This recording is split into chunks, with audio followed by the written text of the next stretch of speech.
देखो साहब, एक चीज़ मैं बता रहा हूँ, संख्या महत्व तो रखती है। हाँ। 102 तो कांग्रेस की हो गई टोटल, और इसमें इसके अलावा 37 हो गए आपके समाजवादी पार्टी के, और 29 हो गए ममता बनर्जी के, और 22 हो गए डीएमके सारे के। दहाड़ने वाले। मोटा मोटे तौर पे आप देख लो, इनको काउंट करो तो 200 तो यही हो गए। पिछली बार यही नंबर 100 पे था, सपा के 3-4 थे, तृणमूल के 21 थे, इतने डीएमके के थे।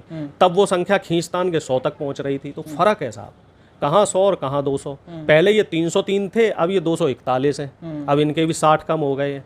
तो दहाड़ नहीं भाई साहब, इस बार तो जूतम पैजार होगी। अच्छा, मैं आपको कह रहा हूँ, क्योंकि ये लोग, पहला तो पेच अटकेगा कास्ट सेंसस पे सबसे पहले। जो जातिगत जनगणना इन्हें 2022 में करानी थी, 2 साल डिले हो गया। दूसरा पेच इनका अटकेगा जो 26 में ये लोग जो है ना फिर से वो कर रहे हैं, सांसदों की संख्या बढ़ा रहे हैं, उसमें महिला आरक्षण बिल भी ला रहे हैं। तो दूसरा पेच इनका यहाँ फंसेगा। और तीसरा जो पेच है वो किसानों की एमएसपी पे फंसेगा। किसानों की एमएसपी का प्रॉमिस मोदी जी ने किया है, और वो हमारे मैनिफेस्टो में भी है, चाहे वो 30 लाख रोजगार की बात हो।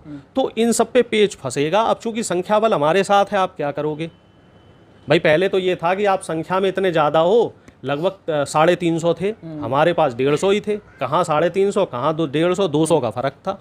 अब क्या है, अब तो हम 240 हैं, और आप कितने हो साहब? आप 290 हो। तो लगभग लगभग बराबर है, 40-50 सांसदों का ही तो फर्क है। और कई मुद्दे ऐसे हैं, जैसे यूसीसी का मुद्दा है, ठीक है, जातिगत जनगणना का मुद्दा है, अग्निवीर का मुद्दा है, किसानों की एमएसपी का मुद्दा है। इसमें तो नायडू और नीतीश हमारे साथ हैं, क्योंकि इन लोगों ने पहले ही बोला है कि सरकार को इन मुद्दों पर विचार करना चाहिए।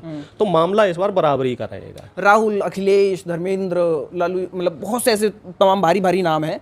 अब मोदी जी अकेले दिखाई देंगे इनके सामने, या फिर अब लड़ाई बाहुबली वाली दिखाई नहीं देंगे? जहाँ सवाल अवाल किए जाएंगे वहाँ मोदी जी जो है वो विदेश यात्रा पे निकलेंगे।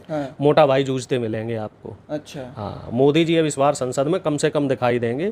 उनके विदेश के ज़्यादा दौरे पड़ेंगे, क्योंकि अभी अमेरिका में भी जो है वो चुनाव होने वाला है। तो हो सकता है 1-2 महीने वहीं रहे चुनाव प्रचार में, बाहर रहेंगे। हाँ, क्यों यहाँ ये आएंगे जब महाराष्ट्र और इधर हरियाणा का चुनाव होगा, उससे पहले ही साथ अब आएंगे। कपड़े बदलेंगे तो राहुल गांधी टोकेंगे, अखिलेश टोकेंगे क्या? कहाँ कपड़े बदल रहे हैं, हवा खराब है आदमी की। अच्छा, आप देखो ना, जब शपथ ग्रहण करनी थी पूरे दिन एक जोड़ी कपड़े में, उससे पहले जब एनडीए की बैठक हुई, राष्ट्रपति जी के पास गए तो पूरे दिन एक जोड़ी कपड़े में।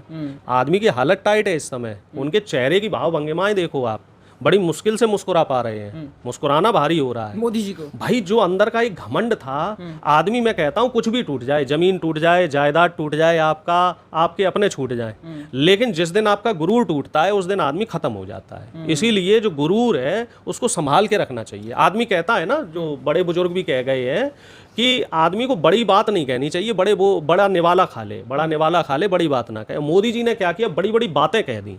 वो बातें उन्हीं के ऊपर भारी पड़ गई। कहाँ 400 की बात कर रहे थे, कहाँ आप 240 पे।